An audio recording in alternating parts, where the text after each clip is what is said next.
د لوی او مهربانه څښتن تعالی پر سپېڅلي نامه د افغانستان د ملي ټلویزیون قدرمنو لیدونکو او د ملي راډیو درنو اورېدونکو تاسې د کاوش خپرونې لیدونکي یاستئ. زه اصغر مومند یم. نن مو وغوښتل د کاوش په خپرونه کې له ځان سره د سترې محکمې ویان د ښاغلی مولوي صاحب عنایت الله له ځان سره ولرو. ډېر ښه راغلی مولوي صاحب، کور مو ودان چې زموږ بل نه مو منلو سټوډیو ته راغلی. مننه، کور ودان. تاسو او ستاسو کارکوونکو ته سلامونه وایو. ډیره زیاته مننه. لکه ستاسې ارګان د هغه ارګانونو د جملې څخه دی چې تر ډیره پورې ستاسې کار د شریعت نافظول وي. یو چاته ستونزه پیدا کیږي، مشکل ورته پیدا کیږي، تاسې ته عریضه راوړي، نو بړی عریضه او دغه پړاو د کوم ځای نه شروع کیږي؟ غواړو په دې اړه باندې هیوادوالو ته معلومات ورکړئ، وضاحت ستاسې واورو. بسم الله الرحمن الرحیم. اولا مدعی عارض مستقیما یعنی خپله او یا غیر مستقیما چې یو بلې د مسؤل ادارې د لارې ابتدایه محکمې ته خپله صحیح پر اصولو مشتمله عریضه وړاندې کوي او د محکمې محرر هغه دوسیه او عریضه ثبتوي د خپل ځان سره او قاضي در تثبیت وروسته که چیرې مدعي او مدعی علیه په قریبه علاقه کې وي، نږدې وي، نو قاضي مدعي او مدعی علیه دواړه راغواړي. او که چیرې مدعي او مدعی علیه لرې ساحه کې وي، نو بیا قاضي د مدعي څخه صحیح صورت دعوه طلبوي. که چیرې مدعي صحیح صورت دعوه وړاندې کړي، نو قاضي مدعي او مدعی علیه دواړه راغواړي. که چیرې مدعی علیه د مدعي په حق باندې اقرار وکړي، نو فیصله بنا بر اقرار کیږي. او که چیرې مدعی علیه د مدعي د حق څخه انکار وکړي، نو قاضي د مدعي څخه صحیح عادلان شاهدان طلبوي. که چیرې مدعي خپل شاهدان راولي محکمې ته، نو بنا بر شهادت فیصله کیږي. او که چیرې مدعي د شاهدانو د حاضرولو څخه عاجز سو، نو بیا مدعی علیه ته قسم ورکول کیږي د مدعي په مطالبه سره. یعنې ستاسو په وینا باندې لومړی پیل چې کیږي هغه د ابتدایي محکمې نه کیږي، همداسې په سلسله مراتبو باندې تاسو ته مسله راځي؟ بله، هو، لومړی د ابتدایه محکمې څخه پیل کیږي. بله. درې ګونې محاکمو د اجراتو کړنو په اړه باندې که هیوادوالو ته معلومات ورکړئ چې د دوی کړنې او فعالیتونه څنګه دي؟ د اسلامي امارت راتګ وروسته تر اوسه پورې د هیواد ټولو محاکمو ته تقریبا 1,60,852 قضیې راجمع شوي دي، چې د دې جملې څخه 22,902 په اړه مکتوبي اجراءات صادر شوي دي او د 9,549 دوسیو ته رسیدګي شوې ده، یعنی حل شوي دي، او 58,601 دوسیه در کار لاندې دي. د سترې محکمې یو د عمده وظیفو نه دا ده چې د هیواد کې کله ستونزې پیدا کیږي، مشکل پیدا کیږي، او بالخصوص هغه شرعي قوانین چې نافظوي ستره محکمې نافظوي. ځینې داسې دوسیې پاتې وي چې د تیر نظام نه پاتې وي، هغه یو ځای پورې رسېدلي وي، لکه تاسې وړاندې وویلې چې ابتدایي محکمې نه شروع کیږي تر د سترې محکمې پورې رسېدلي وي، ولې نظام بدل شو. دغه دوسیهګانې اوس څنګه کیږي؟ د دې لپاره موږ اختصاصي محاکم فعاله کړي دي په هر ولایت کې. کمې دوسیې چې په تیر نظام کې فیصله شوي دي خو تطبیق شوي نه وي، نو د هغو په اړه که څوک جانبین څخه یو شکایت ولري، نو دوسیه و اختصاصي محکمې ته وړاندې کیږي. اختصاصي محکمه هغه فیصله ګوري، که چیرې د شرعي اصولو مطابق و تاییدوي، او که د شرعي اصولو مراعات نه و پکې شوی، نو دوسیه ته بیا د سره جریان ورکوي.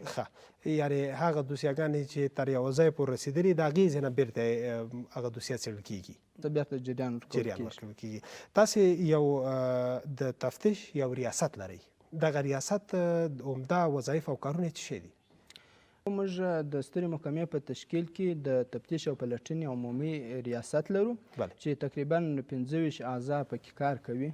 دوی د ټول افغانستان د محاکمو د څار دنده لري چې د ټول افغانستان محاکم څاري او د قضایي اداري معلوماتونه راجمع کوي.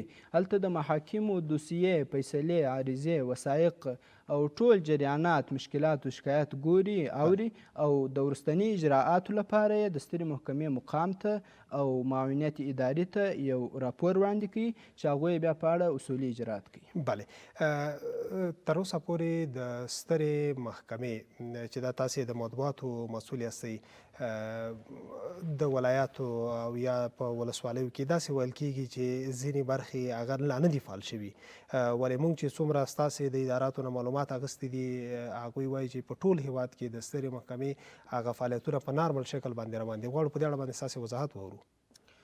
ټول ولایاتو او ولسوالیو کې محاکم فعاله دي او د دې تشکیل هم موږ تکمیل کړی دی.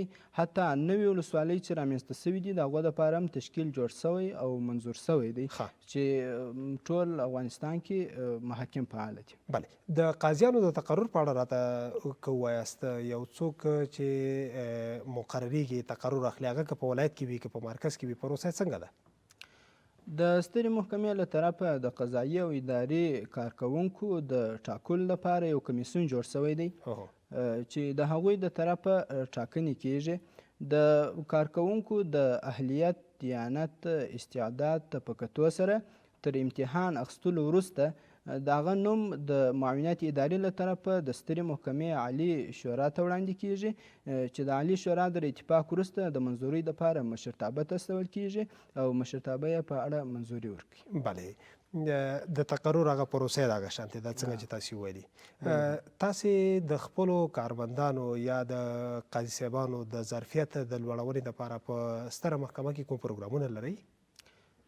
بلې هو موږ د سترې محکمې په تشکیل کې د تعلیمات قضایه مستقل ریاست لرو چې د هغوی د طرفه د هیواد په ټول ولایاتو کې قضایي اعضاو ته لنډمهاله سیمینارونه ورکول کیږي او د دې ترڅنګ د امارت اسلامي له طرفه یو 2 کلن تخصصي پروګرام هم جریان لري چې تخصص بالفقه والقضاء تر عنوان لاندې دی او د اداري کارکوونکو ته د منابع بشري ریاست له طرفه روزنه ورکول کیږي په داخل د ستره محکمه کې. په داخل د ستره د دې نه غیر د دوی د ظرفیت د لوړولو په خاطر باندې نورو اداراتو سره تفاهمونه یا ارتباط او رابطه لرئ؟ داسې جریانات هم راځي. بله د سترې محکمې د وثایقو په اړه باندې که هیوادوالو ته معلومات ورکوي چې د دوی وثایق او هغه دوسیهګانې د هغه څنګه دي؟ د وثایقو موضوع در کار لاندې دي او هیوادوال ته په نرمه ډول ورکول کیږي، خو په وثایقو کې یو قباله او بل نکاحتونه چې اوس ډیر خلک ضرورت ورته لري او څه مشکلات او ستونزې پکښې دي. د قبالو په اړه موږ یو طرز العمل جوړ کړی دی چې په 28 مادو کې دی. دا طرز العمل محاکمو ته تکثیر سوی دی چې د قبالو دپاره موږ نوي کاغذونه په یو خاص ډیزاین چې د جعل او تزویر مخنیوی پکښې سوی دی داسې کاغذونه دي چې انشاءالله ژر به د لړۍ پیل سي د ورکولو او د نکاح خطونه پر پخواني چاپ سوو خطونو باندې ورکول کیږي او نوي نکاح خطونو په نوي ډیزاین باندې هم تر چاپ لاندې دي. یعنې کار پرې شروع دی. دغه ډېر ښه نقطې ته مې اشاره وکړه. د نکاح خط په اړه باندې ویل کېده چې د یو څه وخت لپاره سترې محکمې بند کړي وو، اوس بیرته پیل شوي دي؟ بلې هو نکاح خطونه پیل سوي دي او ورکول کیږي. زاړه نکاح خطونه او د نوي نکاح خطونه پر نوي ډیزاین باندې چاپ لاندې دي چې انشاءالله ژر به د تعمیل لړۍ پیل سي. بلې د عامه پوهاوي لپاره د خپلو اجرااتو او د تګلارې له ولس او ملت سره د شریکولو لپاره تاسو کوم برنامې لرئ؟ موږ په ستره محکمه کې د ویان دفتر لرو او د نشراتو ریاست لرو. بلې چې د نشراتو ریاست له طرفه په چاپي بڼه کې میزان جریده په 10 ورځو کې چاپیږي چې د میاشتې 3 واره چاپیږي او یو د قضا مجله ده چې په 3 میاشتنی راپور په دې کې بیانیږي او د دې ترڅنګ د ویان دفتر دی چې د ویان دفتر له طرفه د رسنیو سره په روزمره ډول همکاري کیږي. د اړتیا په صورت کې رسنیو سره مرکې کوي او د اړینو موضوعاتو په اړه وضاحت ورکوي. د دې ترڅنګ ستره محکمه په ټولنیزو رسنیو کې هم ښه فعالیت لري چې د دې لارې مهم قضیې د کتونکو او لیدونکو سره شریکوي. بله داسې یو مشکل که چیرته پیدا شي یا ولس شکایت لري یا داسې شکایتونه درته رسېدلي په ولسوالۍ کې په ولایتونو کې وي هغوی د قاضیانو نه یا ستاسې د اداري کارمندانو نه ستاسې د سترې محکمې په تشکیل کې چې څوک کار کوي مشکل لري داسې مشکلات درته کله رسېدلي او که راورسېږي رسیدګي ورته کولی شئ؟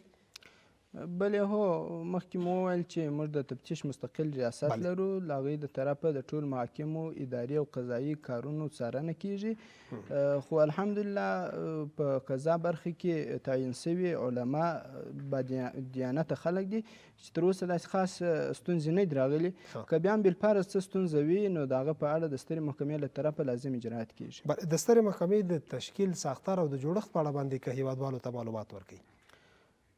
ستره محکمه په راس کې د سترې محکمې رئیس محترم قاضي القضات صاحب دی چې 4 مرستیالان لري. یو قضایي معاونیت دی او دوهم د کندهار زون قضایي معاونیت دی او د نظامی محاکمو معاونیت دی او اداري معاونیت دی چې د قضایي معاونیت د کندهار زون قضایي معاونیت 15 دیوانه لري د جزا دیوان مدني دیوان او تجارتي دیوان او د منصوبین نظامی لپاره دیوان او اداري معاونیت هم 15 ریاستونه لري چې د پلان او پالیسۍ ریاست دی د منابع بشري او عمومي ریاست دی د مالی او اداري چارو ریاست دی او د خپرونې ریاست دی او د دې ترڅنګ د دعوت ارشاد ریاست دی او د نظامی محاکمو معاونیت 8 محاکم نظامی محاکم لري چې د هیواد د 8 کلي اردوګانو او 8 زونونو کې نظامی محاکم شتون لري چې د هغوی له طرفه د وزارت دفاع وزارت داخله د استخباراتو عمومي ریاست او نور اړوندو منصوبینو پر دوسیې غور کیږي او فیصلې حل کیږي. یعنی که په داخل د چوکاټ کې تاسې درېګونو د نظامی ارګانونو یادونه وکړه دفاع وزارت د استخباراتو د لوی ریاست او د کورنیو چارو وزارت دې کې کوم مشکل پیدا کیږي هغوی دوسیهګانې هم تاسې څېړئ رسیدګي ورته کوئ؟ بله هو هغه دوسیه هم د نظامی محاکمو له طرفه څېړل کیږي چې هغه لازم اجرات کړي. بله د اسلامي امارات له واکمنېدو وروسته د محاکمو د لاسته راوړنو په اړه باندې که هیوادوالو ته معلومات ورکوي چې په ټوله کې د سترې محکمې او ستاسې فعالیتونه څه شی دي؟ د امارت اسلامي د راتګ وروسته موږ ډېرې ښې لاسته راوړنې لرو چې د هغو جملې څخه به یو څه د نمونې پر طور بیان کړو چې اولا د سترې محکمې په ټول سترې محکمې له طرفه په ټولو ولایاتو او ټولو ولسوالیو کې محاکم فعاله سوي دي او د ټولو تشکیل تکمیل سوی دی حتی د نوي ولسوالیو لپاره هم تشکیل جوړ سوی منظور سوی دی چې دا یو غټه لاسته راوړنه ده چې په ټول افغانستان کې محاکم فعاله دي. هیوادوال په هر ځای کې کولی شي چې خپل د حقوقو د ترلاسه کولو لپاره خپل اړوند محکمې ته مراجعه وکړي. او دوهم د قضا استقلالیت او د محاکمو استقلالیت دی. په تیر نظام کې د محاکمو نه استقلالیت د وجې ډېر ستونزې رامنځته سوي وې او د هیوادوالو باور یې پر محاکمو ختم کړی و خو د امارت اسلامي محاکمو دغه واک او استقلالیت بیرته خپل حال ته راوستلی دی. اوس هیوادوال کولی شي چې په ډاډه زړه خپل عدالت ترلاسه کړي. د زورواکانو وکیلانو وزیرانو یا بل چا تر تاثیر لاندې نه دي. د اسلامي محاکم یو خپل استقلالیت لري. او بل لاسته راوړنې په اړه که مو ووایو چې د امارت اسلامي د راتګ وروسته ډېرې دوسیې حل سوي دي. تقریبا چې د دې نوي څه 1,60,852 قضیې جمع سوي دي. د دوی څخه 22,902 دوسیې په اړه مکتوبي اجراات صادر سوي دي او د 9,549 دوسیو ته رسیدګي سوې ده یعنی حل سوي دي. او 15,601 دوسیې تر کار لاندې دي چې دا یو غټ عدد دی چې حل سوي دي په داسې حال کې چې په تیر نظام کې په دونې موده کې دونې دوسیو ته رسیدګي نه ده سوې. او بله لاسته راوړنه که ووایو چې د اسلامي امارت تر واکمنۍ وروسته محاکمو څخه فساد اداري فساد ختم سوی دی. محاکم په شفافه توګه خپل خلکو به ډېر شکایت هم د محاکمو نه کو د فساد په اړه باندې. بلې هو دا مشکلات وو موږ ته لیدل خو اوس الحمدلله د دې مشکلاتو لاره نیول سوې ده او محاکم ډېر په استقلالیت سره خپل کار پر مخ بیایي. او د دې ترڅنګ د حقوقو اداره چې د وزارت عدلیې مربوط وه دا موږ د سترې محکمې مربوط کړې ده فلحاله. د هغه هم یو ستونزې ولې چې د وزارت عدلیې مربوط وه ستونزې دا وې چې د دوی په بعضو دوسیو کې د حقوقو د ادارې مداخله کېدل او د دوی وجود او شتون هلته لازمي و چې د دوی بغیر دوسیه نه کېدلې او دوی به د قضا او د قاضیانو څارنه کوله چې یو قسم دا د محاکمو د استقلالیت لپاره یو مخنیوی و. خو اوس قسم فشار و یو قسم فشار و. لیکن اوس دغه د محاکمو د هدایت په اساس محاکمو دوی ته هدایت کوي د محاکمو د هدایت په اساس دوی خپل کړنې پر مخ بیایي او محاکمو د طرف مستقله لایحه ورته جوړه سوې ده. بلې کله چې تاسو ته یو دوسیه راشي زه داسې یو دوسیې نه خبر شوی وم زموږ یو اورېدونکي او ټلیفون له لارې موږ ته ویلي وو ستاسې وضاحت غواړم تر کومه حده به دا خبره درسته وي. دوی ویلي چې زموږ یو مشکل پیدا شوی او هغوی سترې محکمې تعریض شوي وو. سترې محکمې د علماو یو شورا لري وایي زموږ هغه دوسیه علماو شورا ته ورکړه چې تاسې پکې فیصله وکړئ کومه فیصله چې تاسې واوروله بیا به سترې محکمه به هماغه فیصله چې ده تطبیق کړي. غواړم په دې اړه باندې ستاسې وضاحت واورم. نو داسې دوسیه که راغلې یې موږ عالي شورا لرو په ستره د علما کرامو عالي شورا د علما کرامو عالي شورا سته چې د هغوی د طرفه د نظر لاندې کېږي. نو څه رقم دوسیه داسې تاسې دې شورا ته ورکوئ؟ هغه دوسیې چې هغه مثلا در نهایي سوي او بیا ته نظر وغوښتل سي په هغه اړه یا یو نور څه مشکلات یې ستونزې نو هغه بیا عالي شورا پر هغه باندې مشوره کوي د هغو وروسته بیا اجرات کېږي. یو وجه به دا هم وي چې علما کرام چې د دې ځای مخور خلک دي هغوی قانع کړي داسې د یو جرګو د دود د لارې دا ساختار به دا شانتي وي. بلې هو دغه شی هم وي. ډېره زیاته مننه چې زموږ بلنه مومله او سټډیو ته راغلی د وروستۍ پوښتنې او غوښتنې په ډول باندې د ولس نه مو غوښتنه څه شی ده په اخره کې ستاسې پیام اورو؟ ولس ته موږ ډاډ ورکوو د دې څه غوښتنه دا ده چې خپلو محاکمو ته په پوره توجه او ډاډ سره راسي او خپلې فیصلې وکړي. هېڅ مشکل د دوی لپاره نشته. د دوی فیصلې به تاسې ډاډ ورکوئ چې هغه ظالم به ظالم ثابتېږي مظلوم به مظلوم ثابتېږي؟ بلې هو الحمدلله د اسلامي امارت تر راتګ سره موږ پوره ډاډ ورکوو او په محاکمو کې اوس علما او شیوخ کرام موجود دي چې انشاءالله داسې ستونزه به نه وي چې پام وړ. ډېره زیاته مننه د افغانستان د اسلامي امارت د سترې محکمې ویاند مولوي صاحب عنایت الله چې زموږ بلنه مو ومنله سټډیو ته راغلئ په دې مهمو مسلو مو هېوادوالو ته معلومات ورکړل. کور ودان مننه خوشحال اوسئ. د افغانستان د ملي ټلویزیون قدرمنو لیدونکو او د ملي راډیو درنو اورېدونکو له تاسې هم ډېره زیاته مننه چې تر دې دمه له موږ سره وئ. بیا چې ستاسو په درانه چوپړ کې حاضرېږو په پاک او سپېڅلي رب مو سپارو. پاک الله مو مل.